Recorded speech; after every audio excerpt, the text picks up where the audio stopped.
तो हेलो दोस्तों, फिर से स्वागत है आपको इस मेरे छोटे से चैनल के छोटे से वीडियो में। मैंने पार्ट 3 तक बता रखा था संयोजन अभिक्रिया। अब मैं आपको पार्ट 4 में बताने जा रहा हूँ कि वियोजन अभिक्रिया क्या है। और वियोजन अभिक्रिया ही बहुत इंपॉर्टेंट एक टॉपिक है जो कि हम लोग आज इसको देखने वाले हैं। देखिए, वियोजन अभिक्रिया को हम लोग कहते हैं अपघटन अभिक्रिया, इंग्लिश में कहते हैं डिकम्पोजिशन रिएक्शन, यानी कि वियोजन या अपघटन आप कह सकते हो। तो कहीं कहीं एग्जाम में अगर पूछ दिया जाए कि अपघटन अभिक्रिया क्या है तो वियोजन ही होगा, वियोजन अभिक्रिया क्या है तो अपघटन ही होगा। दोनों का मतलब एक, अपघटन का मतलब भी टूटना होता है और वियोजन का मतलब होता है वियोग होना, मतलब टूट जाना। दोनों का मतलब एक ही होगा, ठीक है। देखिए, अब हम लोग बात करेंगे, चलते हैं हम लोग।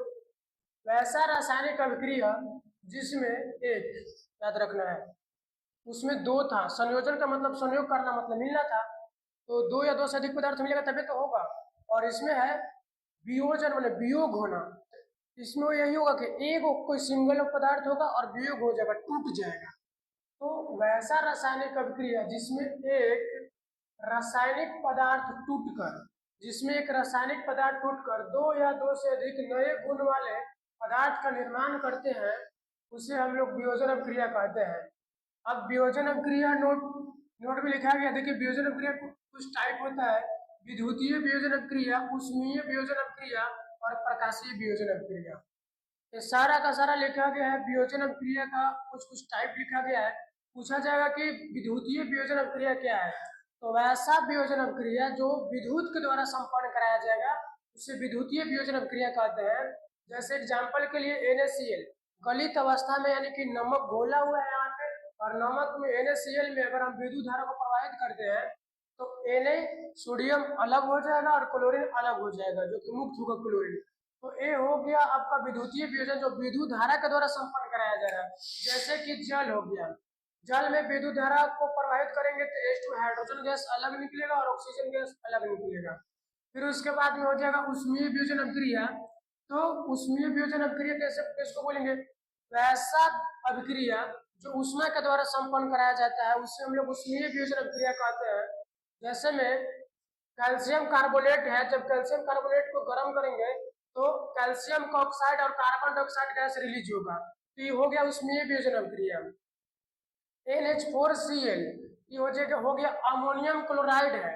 अमोनियम क्लोराइड को जब गर्म करते हैं तो अमोनिया प्राप्त होता है और HCl प्राप्त होता है, जो कि ऊष्मा के द्वारा ही संपन्न कराया जा रहा है, जिसको हम लोग कहेंगे ऊष्मीय वियोजन अभिक्रिया।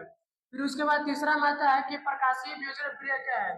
तो वैसा वियोजन अभिक्रिया जो प्रकाश के द्वारा संपन्न कराई जाती है उसे प्रकाशीय वियोजन अभिक्रिया कहते हैं। जैसे में H हाइड्रोजन आयोडाइड है, जब हाइड्रोजन आयोडाइड को प्रकाश दिया जाएगा तो हाइड्रोजन गैस अलग रिलीज होगा और आयोडाइड अलग होगा, जिसको हम लोग आयोडीन भी बोलते हैं।